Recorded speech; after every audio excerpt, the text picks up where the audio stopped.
What's up, everyone out there, and welcome back to Daily Fantasy Sports Picks and Bets. It's The Mix, powered by Mayo Media Net here on YouTube and presented by Jock. Download the Daily Fantasy app for free. Use the promo code MMN. They're going to match that first $100 for free. If it's free, it's for me.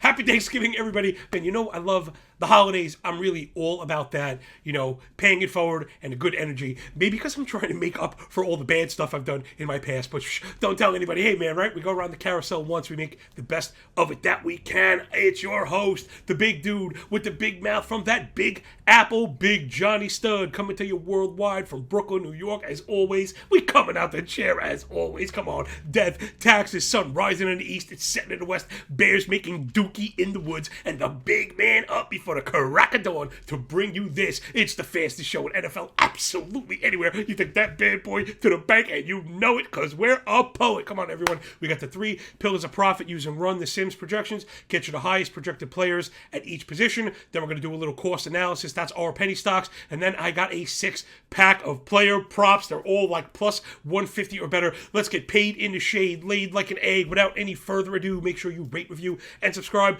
to the audio-only pod. Can you tell I am coming out the chair? I just love the holiday season. My house looks like a Christmas bomb exploded. If you don't know that about me, yeah, well, when I ain't gambling, I'm really locked into my family and getting that positive energy flowing because, hey, man, that's how I do it. You don't have to do the Disney Dad thing like I do, though I do recommend people that gamble a lot disconnect. It could be reading or painting or fishing or hunting or something, right? It doesn't have to be what I do. That's not my deal. I never try to push my stuff on people, but what I do think is important is that you disconnect. Last thing on that, I have made the mistake of going from like trading, like high-speed trading, to trying to sports bet, and then back and forth. Just don't replace gambling with gambling. Get into other stuff that fulfills you, and you'll find that absence makes the heart grow fonder. Boom, let's do it. It's your blue chips, brought to you by Jock. Look at them throwing in the background. I've had some neck and back issues, little season-ending surgery in my past before. I got a little neck support. Maybe that's why I'm feeling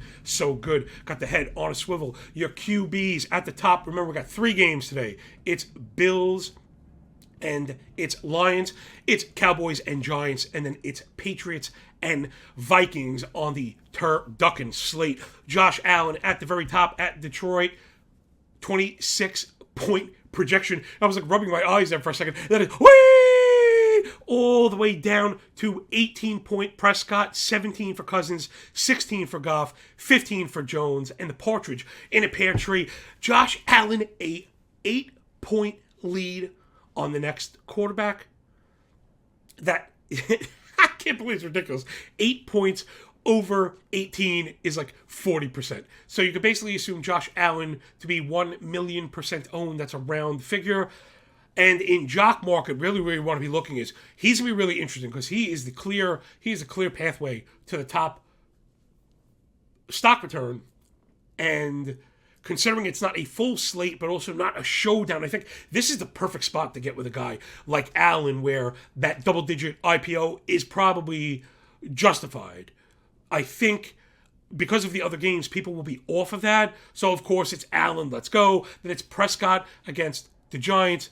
Cousins and New England, man, we're going to get into that in a little bit. I'm really worried about the Vikings. They have a really key injury on the offensive line. Again, one of those things that you just don't hear enough about. It'd be like losing a star wide receiver. Everyone would know about it. But if you're missing a star tackle, then your team tanks, right? Minnesota just got blown up. So you can see where I'm going with that and be looking to short those Vikings.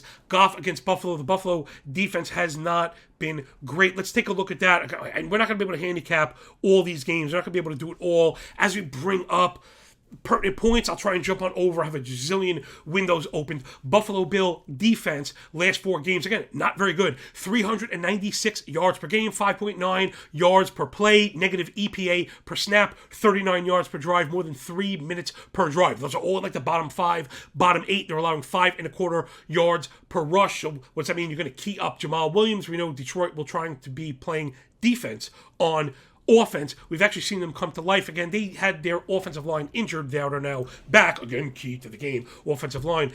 Detroit Lion offense is better than it's been. Maybe not as good as it was in the beginning of the year, but they'll be looking to establish Jamal Williams, so keep an eye on him. Back to the Bills defense. It's been rough just across the board. 244 pass yards a game, 36 attempts, 24 completions, all those in the bottom 8. They've allowed 7 touchdowns, and they're getting wrecked against the slot, so it's something we want to keep an eye on. Minus 27 EPA on the slot last 4 games, 33 receptions, 394 yards. The only team worse than that is the Detroit Lions. They're really bad. Last 4 for the Lions on defense, 421 yards, 6.4 yards per play. Those are dead last. 42 yards a drive. I mean, just atrocious. Check it out on the run game. Dead last in yards before contact per rush. Yes, you're getting it all here. All those advanced stats. That number is at 285, but it's not just the run game, the pass game as well, allowing 281.5 yards per game on 23 completions. It's 13 yards per reception. Those are in the bottom 3, if not worse. They have only 3 sacks. Yikes. Detroit is really bad on defense. Last thing on Buffalo, the thing that we really want to get to as we work back into the offensive stuff, the stuff everyone cares about. Buffalo, it plays a lot of... It's interesting because they play a lot of man, right? That number is near the top, 32%, which people think is... meaning they don't play a lot of zone. So, yes, their standard zone, yes, right, as a whole, but I've been splitting for 2 high shells because I think that's the zone we're really looking for right now. The 1 high zone can be easily beaten, especially Detroit. Good with blocking, creating time. They have good pass-catching weapons, creating separation, right? So you see how the effects, right, subsequent effects kind of move the needle down the line. Buffalo plays a lot of 2 high, and we've seen him get beat against the slot, so you gotta queue up Amon-Ra St. Brown. So let's dive over to the wide receivers. We mentioned the struggles in the pass game for Detroit and for Buffalo. So Diggs and Amon-Ra near the very, very top. Let's continue with the wideouts here. Jefferson, like I said, I'm extremely worried. He's dealing with a turf toe that lingers and destroys seasons. It really does. Not that I'm saying his season's over, but there's a problem brewing in Minnesota. And what I think is a lot of people are going to fall back on, well, we said that, they're 8-1 or 8-2. We knew they weren't any good. That's not where I'm going. Winning close games, there is some skill in there. Yeah, I get the ball is not round. It's hard to tell where it's going to bounce. But major, major, major injury on the offensive line. So that's Christian Darrisaw out with a concussion. He has not practiced. He's not going to play. And we saw what happened to those Vikings against the Cowboys. And if there's a team just as good on defense, check it out. Patriots defense last 4, I mean, just lighting up the board. I'm not a Pats fan as a Jets fan, but credit where credit is due. My analysis is cold and analytical. Patriots less than 8 points a game, 56 plays, 204 yards, 3.6 yards per play, 0.37 EPA per snap. Those are all in the top 3. 16 yards per drive, a minute 59 time of possession, only 13% of opponents' drive scoring. I mean, this is ridiculous. 3.1 yards per rush, 63 yards per game.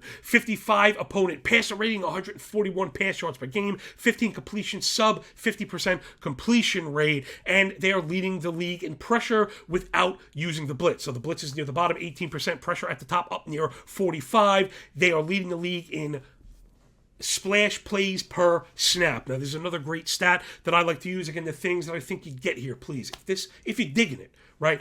Hit the like button, please. Stick your cartoon finger up inside me because that stuff matters more than it should. We'd hate to lose this show because we didn't get the interaction that I think you deserve, right? This is all that great stuff. So splash plays being all those impact plays. It's not just sacks. It's hurries and pressures and tip passes and stops on 3rd and short, forced fumbles. That's really what matters. Plus, of course, turnovers, right? So that kind of amalgamation of defensive plays per snap really kind of speaks. It also answers to some of the defenses that you say, man, it's weird. The defensive stats are bad, but they're not giving up a lot of points. The splash play stats was going to answer a lot of that. So again, I'm always trying to fill in these gaps for everybody, helping to further our own understanding. No one's going to care about the analysis of this game after it's played, but maybe you leave here with a couple lessons. Say, look, maybe, splitting these defenses, looking for last 4 defense is really impactful. Again, with strategy and trajectory changes plus injuries and stuff.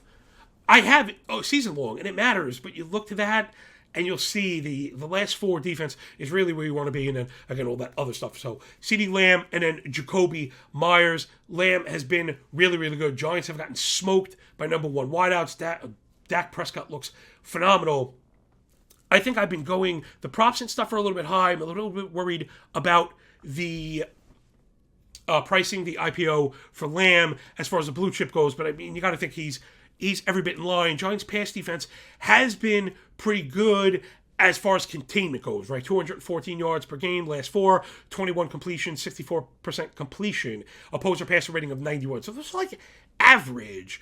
The Giants play a ridiculous amount of man. I was splitting that. Believe it or not, CD is the zone target. Again, I kind of learned this stuff as I'm splitting myself. The man target, hard to believe this, the leading man target since Dak came back, right? So again, I'm really trying my best to not cherry pick, and if I'm splitting, I'm trying to split with cause, right? Splitting with cause. Michael Gallup is the leading man target. So when man has been identified, Dak's been going to Lamb and Schultz. So I actually like that connection more than I like Lamb. Lamb's awesome. Again, don't get me wrong. And if you're building your narrative where the Cowboys kind of run away with it, we've seen them take their foot off the gas if they get ahead of a Giants team that's really, really struggling right now. The way the Giants get there, we'll get to that in a second, would be the run. And then Myers against Minnesota, the New England offense is putrid right now, but Minnesota has really struggled against the pass. So I think that'll be the outlet for the Patriots to get there. Minnesota last four, 260 yards, 25 completion, 70% completion rate. All those things lend itself to, Mac Jones, who's going to need a bit of help from a bad defense to get anything done. We saw how he looks against a good defense. It's not any good. So let's do the running backs really quick. It's Barkley at the top. And again, let's wrap it up with Barkley. Let's finish up.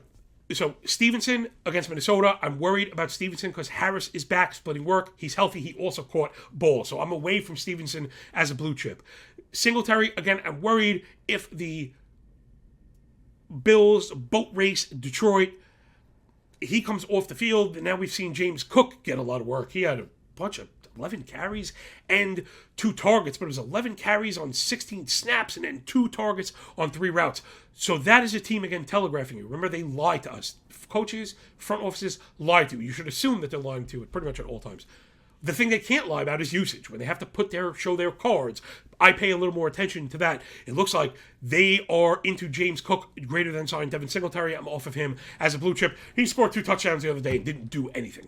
Dalvin Cook against New England, I think, is going to get some work. He's needed the big, run, and I don't think that's going to be there. I mentioned the New England run game. I think that game is just all undershort the world, get underneath everything. Tony Pollard should be fine. Of course, he's needed the big, gigantic play. The Giants don't really give it up, but again, he's a mishmash. It's very hard. I tend to stay away from those kind of guys when Zeke is playing, right? He should be back and getting his normal 2.5 yards, doing his sloppy jalopy thing between the tackles. So that kind of gets me off Pollard, although, again, building your narrative, if you're there where the Cowboys run the Giants, it's probably on the back of Pollard, right? So I just like to build these things maybe a little bit differently. Like if you're going to go, maybe you go Gallup and Pollard with Dak, because again, with the short slate and people ignoring Patriots and Vikings, if you're playing a full slate for the 3-gamer, everyone's going to be on Pollard. He's splitting work. I'd rather go with guys that aren't over the tight ends. Hawkinson against New England. I think he's going to get some shots, but I think it'll be low A-dot, high volume. And again, I'm very worried. The Patriots defense is excellent. Minnesota offense is circling the drain. Without that all-important tackle, it becomes very hard to, right, not only stop the run, but give Cousins, who has cement shoes, that extra second to get it out. So I'm really worried about the game. I think I'm getting away from it outright the more I talk about it. Then it's Dalton Schultz against the Giants. He should be just fine. Going to be really good, I think, today. He also, like I mentioned, he's the second leader in man targets from Dak since Dak returned. Giants play a ton of man. Schultz also operating out of the slot. Since he's been back, he's been very good for the Cowboys. And I guess he's just not getting any love. I guess there's a lot of attention being paid to that offense, right? CeeDee Lamb is awesome, and Tony Pollard's getting a lot of love, but Dalton Schultz has been really good going back to week 7 in Detroit. 5 for 49, 6 for 74, 6 for 54 and 1. That's a sick run for a tight end. Then 3 for 22 against Minnesota. I mean, all right, it's gonna. Oh no, a tight end had a floor game. This is just not something we want to overreact to. What did I say? I was going to circle back to. Did we get everything? Oh yeah, it was Barkley. So the Dallas defense has been good, right? 21 points a game, 323 yards per game, 5.2 yards per play. Those are also a touch better than average. They have a neutral defensive EPA per snap. Drive distance is good. All these things are good. The run game is where you've been able to get at those Cowboys. Negative rush EPA. 33 rushes for a $173.5. That's 5.25 yards per rush, 1.81 yards before contact per rush, and 3 touchdowns. Gotta automatically move to Barkley. But after that giant workload, I don't know, he looked a bit sluggish in the last game. And I know fantasy people love those like 35 carry kind of shots. But Henry got 1 or 2, and then he kind of had it lopped off. Barkley had 1, and then you saw him get it lopped off. You had 35 carries against Houston. Then they run it back against Detroit. You think it would have been very good. 15 for 22 on the ground. 2 more catches for 13. Yikes. And now we're off a short rest. So what, is the short rest to get him ready, to get him that ultra bulk? I'm kind of looking at Daniel Jones. So I like Barkley. He has the touchdown equity. We haven't seen the receiving that we'd like, but he's going to get volume. But we have seen it floor out. So I think I can get away from Barkley as well. But you can expect, right, the Giants see the same stats that we do. They're going to be looking to hammer it home. Wow, that blue chip section went extremely long, but we're trying to cap all these things all at once. I think we'll be able to make it up with the back end, because as we analyze all these things, we're going to kind of float through a bit more. So, boom, that'll do it for your blue chip section. Obviously, it's Josh Allen. Then I think it's Dak Prescott, and then I'm worried about the rest. I do like Daniel Jones greater than sign Cousins and Goff because of the rushing floor for the running backs. I'm not into really any of these guys at all. I guess it's Barkley by default. I'd be looking at backups in Jock market to look for that big percentage gain on the low IPO. Wide receivers, it's Diggs, it's Brown. It's probably Lamb and Myers, so I like Gallup as the backup. And then tight ends, it's Hockenson for volume. And I think Schultz probably has the best game. And then Dawson Knox, I'm sorry, I forgot him as well. Knox, certainly in line for a big game against Detroit. I should have just plastered over that. So, boom, rate, review, and subscribe, all that good stuff. Let's get the ball into the red zone. But first, let me just take a breath, because that was a bit much, right? All right, gobble, gobble. Let's get it. It's the second pillar of profit here, presented by Jock Market. These are penny stocks. Like I said, most of these people we walk through. For the audio-only listeners, please jump on over to Twitter at John Laghezza or at Mayo Media Network, and you could grab these images, points, salary, cost per point, and IPO for Jock Market, all in the same spot. No one else really doing that. So the best value on the slate, believe it or not, right? That's why we do this exercise, is Josh Allen. Wow, how could that be? Because of the high point projection, because it's so much higher than everyone else's, it lowers down that cost per point to 307. Seeing the IPO is projected at 16, man. I was hoping for like 12, 50, 13, looking for the double up. Josh Allen is the one guy that you can go to 16 for. You know, I'm never going to go to I'm never going to go to 20, because then you got to be in the top 2. But once you're down around 16, you're talking about 3 spots in front of you. So how does Josh Allen not finish as one of the top 3? Then remember, there were also standalone slates for these as well. So it's all Josh Allen. You know, as much as I love to be contrarian, there's nothing wrong with, winning. Because I think the raw total and the way he does it on the ground, through the air, and everything in between. We haven't really mentioned the Detroit defense, just terrible, right? 420 yards a game, 6.4 yards per play. Actually, I did mention that. Just awful. They're really just awful. Slashed on the ground, slashed through the air. It's been a disaster. They're running a really terrible zone D. They're not stopping anybody. So it's Josh Allen by a mile. Then Kirk Cousins, I'm already looking here. So Kirk Cousins is a bit easier to fade. Conventional DK at $5.6. But the IPO at 986, he's a short candidate for sure. That's my new thing. Now, let's just do it really quick, because again, we did most of the analysis for this stuff. All these players we've already mentioned, -1. I'll get to it. If you're going to short in Jock Market, love it. love it. Because remember, most of the assets, right, most of the stocks do not return a profit. Okay, we make it our goal to locate and isolate, identify the ones that will. But make no mistake, most of them are losers. So what does that mean? Most of the shorts are winners. Okay, so right off the bat, I mean, this is brain stuff right here. This is if I'm not going to earn a cartoon finger now, we're never going to. There has never been a pathway to profit. Small, again, right about we're going to win the lottery. That's not, Jock Market's not the lottery, right? That's why we like it. There has never been a clearer pathway to profit than shorting in Jock Market. I could run some of these numbers. I don't have them on hand, especially for main slate. Out of 200 players, I don't know, maybe 40, maybe 40 return to profit. So if 40 end up in the green, that's 160. You're talking like 3/4. You know what I'm saying? That's nuts. The 60% of moves, vehicles, positions, prices, stocks, players, whatever you call them, are losers. So right off the bat, you have a sick plus EV. Jock Market's answer to that has been you have to pay up for it. So in order to short, again, these are the real lessons you get here that you're not going to get everywhere else, and I think that really matters. Maybe you'll even be able to use this in real life. The idea of shorting, right, you make money on the way down, opposed to buying, you make money on the way up. You essentially borrow it and put the stock back into the market at the new price. So if it's $10, you're kind of borrowing it for 10. If it drops down to 8, you sell it for 8 and you keep the $2 difference. That's how you make money shorting, opposed to if you're long bullish, you buy something at 10, it goes up to 12, you get to keep the 2, right? That's the more intuitive way. But boom, rate, review, and subscribe. If that wasn't worth a 5, actually, I'm asking for a 5-star review on that one to the audio-only people, because again, this is the stuff that matters. You can tell I care about you, because you could get paid a lot of money to give away this stuff that I don't have to. So, all right, let's get back into the football. Short. So, Kirk Cousins, short. Ramondre Stevenson, short. Devin Singletary, 756, short. Saquon Barkley, 1042. That one, okay.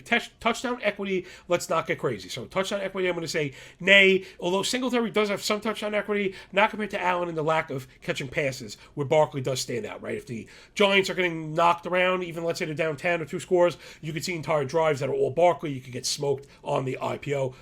Amon-Ra St. Brown, bullish. We want to get long on Amon-Ra. 20-point projection, 6.6, 324 cost per point, 1050 IPO. The IPO is a little rough, but look at this. Already you see just that these players, there's 4 players in the double digits. Not everyone's going to return. And if anyone really gets beat, like really gets beat up, gets hurt, or just gets goosed out, and had a big IPO, you're getting paid. Like, you're getting paid. It's the same as picking the dollar player that went nuts. It's way more likely that a chalk player busts, because there's so many more of them. I mean, as I'm talking to myself, this is like... But now, I'm sorry, what you have to do is you have to lay out the cash, meaning every stock share you're going to short in Jock Market, you have to pay the top price for. So you have to borrow a share at $25 regardless of the player. Hey, tough but fair, because again, there's money to be had here. So you're gonna have to. This is a take money to make money situation. But I promise you, this one is worth it. Okay, so you have to borrow a share of Kirk Cousins at $25. If he returns the IPO at 10, I'm sorry. Let's say it is he's at 986. Let's call it 10. I'm sorry. It's really important to be clear. So start again. We didn't get it too off the rails. If he closes at 10, you still have to borrow him at 25. It's going to show losses. That's what it is. You got to not get nervous. This game is not for everyone. As he doesn't produce, right, the hope, and goes down, you'll go from the red into the green. If he closes at 10, you bought him at 10. Even, no worse for wear. If Kirk Cousins bottoms out, throws for 112 yards, and gets picked off 3 times because they lose 40-3 the way they did last week, he closes at the min, and you crushed. I mean, you crushed it.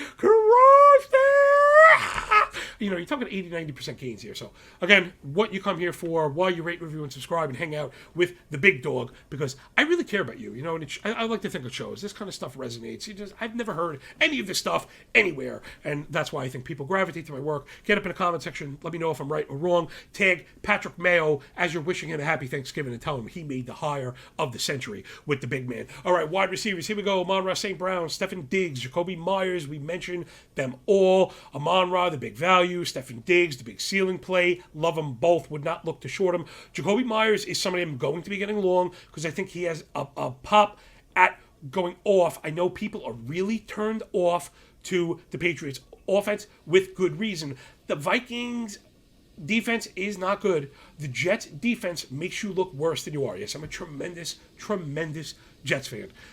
That last game was one of the first times all season, if not the first time all season, I was hooting and hollering like a maniac. My kids were going bananas. I was just on the couch freaking out.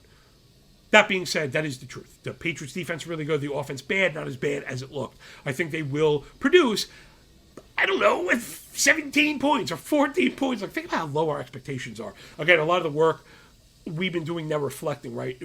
Understanding the too high the use, the subsequent use underneath, and a lot of those guys have been going off.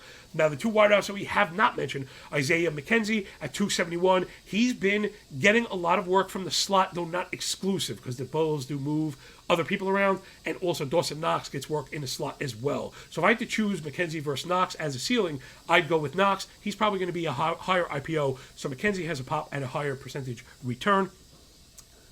You obviously don't short anybody this low. You go long, right? When somebody's below $3, that's when you get long if you like them, because of the holes in the Detroit defense. The Bills kind of coming off a slow game, and what we know they can do with the low IPO. I think McKenzie's a must. Adam Thielen, I'm really struggling with. I don't like anything here. You know, I prefer Myers across the board. Excuse me, I'm very sorry. They have the same DK salary and similar IPOs, though I'd be surprised if Myers' IPO is even that high, because, again, the stink carries in Jock markets, the truth. So those guys, you know, you don't want to short, but I think you can get long Myers, get long McKenzie, get away from Thielen, and then Dalton Schultz you can get with for sure. Him and Knox are definitely plays if they're going to IPO or in that like $4 to $5 range. We've been beating that horse to death in Jock market. Tight ends just generally are a good value, right? They don't get the love. I think people play for the top share. I get it. I play for percentage return. So I like tight ends because you can get the sub $5 shares with guys that can finish, you know, $8. And you just, you know, you take your profit and run. So boom, that's your penny stocks brought to you by Jock Market. Again, lots of values on the board. Don't forget Josh Allen, even though he's the most expensive. I'm sorry, I think the DK salary is right. He can't be $8,000. He can't be. I could be wrong. I scraped this data. Sometimes there are mistakes. Regardless of what Allen is, he's a value, right? Because he's the only, I don't want to say, gosh, I hate doing that. I hate being so definitive because that's how you get receded. But he's clearly the favorite to put up 40 points, right? Something that's almost impossible. He's just a clear favorite to do that. So Allen, blue chip, and penny stock guy you can get with him. All right, the ball's in a goal-to-goal scenario. Let's get the big man. We're going to give it to the fridge, and I'm going to punch it in for y'all. I got 6 props for you, but first, just let me catch a quick breath. All right, we are goal to goal. Let's punch this bad boy in.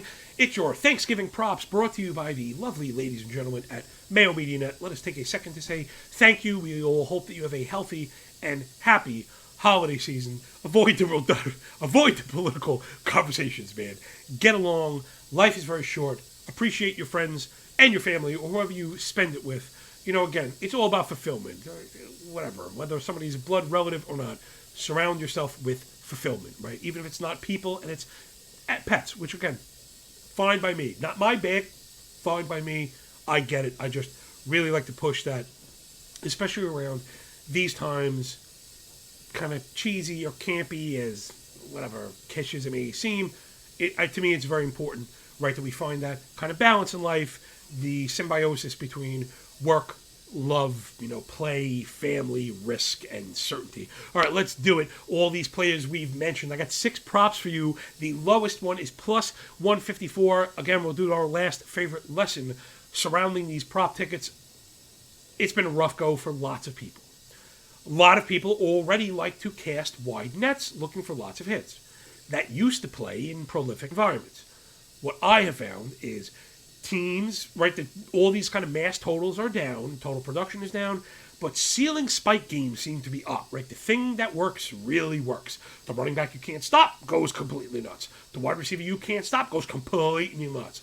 So what I think the move is to get away from the minus 115 props, which are not great because you need, you know, a 60% win rate to cash on those, and play these really long. I mean, I'm saying really long odds, but all these are very realistic. Again, graphics up there for the audio only listeners. Feel free to go and grab them. Let's walk through it. You'll see what I mean. Where the win percentage on these, so depending on the 6 plays, there are 2 of them that we can break even on if we hit 2. Okay, all right. And if we hit 3, we're at even or better. I think 3 is even no matter what. 4 is a nice profit, and then 5 and 6, we're like doing the Donald Duck thing on the way to the window. So it's Josh Allen over 60 rushing yards, something we've seen him do multiple times. Again, you find props. I don't know. Maybe they're very sensitive to recency. So Josh Allen in the last game, he ran 3 times for 7 yards. Before that, 84. Before that, 86. So like obviously 60s in the cards here. So for plus 225, something that he's done 2 of the last 3 games, I just don't see it. He could do it in a single play. Detroit is not very good. It's not very good. It's bad. And there's a really good chance that, Allen just does this in chunks. It's what he does. Again, this just shouldn't be 225. He capped it 2 of the last 3. So Josh Allen plus 60 rushing yards. Maybe these are all props plus 225. Next up, it's Dawson Knox plus 50 yards, which is, again, a nice low bar. He's at plus 182 for that. He's gone over that nicely in the last 2 games. He went 7 for 70, 4 for 57. Detroit, very bad against the pass, not good against a tight end. Knox gets lined up in the slot. He's a high zone target, which the Lions play a lot of. This one lines up again for Knox to do what he's done. Again, very hard for me to understand in a game with this total on the fast track why Knox, something he's done the last 2 games easily, is plus 182 to get it done again. So, I think hopefully I'm painting the picture and earning the cartoon finger how to draw up your prop ticket. I like to do it in even numbers, so I could, if you do simply enough, if you have an even number of tickets with a better than plus EV return, right, better plus odd return, a 50% hit rate is a nice profit by percentage. So again, me being the most boring handicapper on the face of the earth, I talk about losing more than I talk about winning. I talk about having 50% hit rates. Like ridiculous. I can't believe I still have a job doing this. And I think that, well, kidding aside, right? I think that's what resonates. People know that there's losing involved. Sharp people know there's losing involved. And they also know that they hate to have to deposit money in their account. So the best way to avoid that is to stop looking for the kill shot, lower your risk tolerance, and split that risk, right? So 6 bets, let's say you're $100 better. Some people see 6 bets and think, oh man, $600. What you should be doing with a $100 bet is splitting it by 6, right? And doing that, whatever it is, 17 or whatever it is, I'm tired, per. And that's really how you do it. Keep your risk the same, split it more in high probability scenarios, and hope to make your money over the long run. Lessons just coming out of our nose right now today. Then let's go to Amon-Ra St. Brown on the other side. We expect Detroit to be down.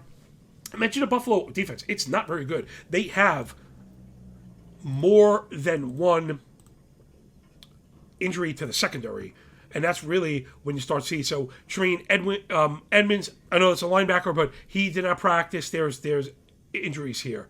Oh man, I would come. And I think Elam and I think it was Elam and Edmonds. Man, I'm missing it. Sorry, my practice report is screwed up right now. I'm having trouble looking back.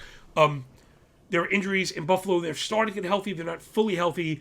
Buffalo has been susceptible to the slot because of the high amount of zone they play. Amon-Ra is just a ridiculous target magnet, and with the Detroit line, offensive line coming back, he's been excellent. So 90 receiving yards, fully in the range of outcomes, plus 154. Buffalo's going to give him that, right? They're going to give him the underneath when they're ahead, so I love that, right? He could put together a 5 for 55 drive, down 20 points, and get us across with like a terrible game. So Amon-Ra St. Brown plus 90 receiving yards at plus 154. A pair of Cowboys, we mentioned it, Schultz plus 50, Gallup plus 50. So for me, this I'm kind of looking for one or the other. I do this sometimes. Again, because if one of 2 is a nice hit, why try and be so binary, right? That's something I get in trouble. I gotta wrap this up. Sorry, this is how I get myself into trouble. Oh, you pick the one that you like the most. You put yourself in a binary scenario where you either hit or you don't. It's either win all or lose all. Where if you roll out 2 in the Bengals game, I had Boyd and Higgins. In the last Bronco game, it was Sutton and Dulcich. So we've had spots where you hit one, you don't hit the other, and it's a profit. Opposed to if you had picked the wrong one, it's a loss. So Schultz and Gallup, these are the big zone targets, like I mentioned. Sorry, against Minnesota, I got lost there. Pass game, they've struggled. Dalton Schultz. 3 for 22 again in the last game. So again, kind of buying the floor. We're seeing the props dip. But before the 3 for 22, Schultz 6 for 54, 6 for 74, 5 for 49. So I know 49 is 1 yard short, but that's basically 3 out of 4 with Dak at the helm. And again, Michael Gallup is that is it man target? It is man target. Again, so 50 yards for a player like that. This one shouldn't surprise you. I was surprised to see he was that leading man target. I really was. Sorry I screwed it up before, everybody. So Gallup plus 50 yards, 174. Schultz, same exact play, plus 50 yards, plus 174. Who doesn't want a plus 75% return with a 50% hit rate? I know I do. And these guys could both easily go over, and then you hit awesome. So again, more than just the analysis, X's and O's, probability, and like theory, application, nuance, and all this other stuff we're throwing at you, right? Life stuff. I hope a lot of it gets used outside of football. And then let's wrap it up with Daniel Jones. His alt rush prop was at 50 yards. That one I had to go to DK for. They're finally catching up. We know that he ran for 50 against Detroit. He didn't do it for 2 games before that, but then we've seen him go for, over 100 against Jacksonville and, 68 Chicago, 79 against Dallas. So, he just did it against Dallas, and I think it makes a lot of sense, right? Dallas struggles against the run. They play a lot of man. They'll turn their back to Daniel Jones, expect him to take off. I don't think Saquon's necessarily beat up, but we have seen that workload kind of touch. We've seen him be not so efficient lately. Dallas is going to have their eye on him because, again, they've struggled against the run. I think the back door is open for Jones. We know we can get this in one shot. Plus 205 for something that's well in his range of outcomes again. If you hit the Allen plus 60 and the Jones plus 50, this entire ticket's a win. That's how you hit and prop in this new evolving prop market. Okay, I was wildly successful in the old prop market, and then I have not done well, though. I think I like to be very open. My Patreon page, which is free, check it out just because we're doing the CLV model. We're showing you how to build these tickets. I do questions and answers and all types of stuff like that. Again, I'm not trying to shill for anybody. I care more about your money than mine at this point in my life. Man, this is how you do it. In the new evolving market, be willing to pivot. I was writing about this to the subs the other day. Though we're only down a couple units, but for me, and being down is not saying unacceptable because we can't change it, but it means there's something going on because we work so hard to be in these scenarios. That's what's going on, right? The too high shell has killed the offense. We need to be looking for lower bars, more tickets, higher odds to make money on lower win percentages, and boom, that will do it for the gobble gobble episode, the Thanksgiving episode of The Mix, baby. Powered by the Mayo Media Net. That bad boy is presented by Jock Market. Please download the app. When you use the promo code MMN, you are telling them that you love this show and you don't want it to go anywhere. Would be a shame to lose it because, man, do I love it. I hope that resonates with the content. So enjoy your holiday weekend. Enjoy those games. Enjoy your day when we're done with the book. Enjoy that pay. Oh, man, enjoy those couch naps and enjoy all those leftover sandwiches and enjoy whipped cream on pie and all that awesome stuff we love to do so very much. And last one for the people, because I know I've mentioned it if it did hurt anyone. If you feel lonely, if you feel down, you hit me up. I got 5 minutes for you, baby. Because you all know that without you, I'm just some fat dude screaming at my computer. I know I am one of you, right, everyone? Because that's what matters in this life. We only go around once. Thanks for picking up what we are putting down here at Mayo Media Net. I always have trouble wrapping up these holiday episodes. I start getting mushy. Rate, review, and subscribe. I'll catch you on the flip side. And remember, when you work this hard, it feels a lot less like luck, man.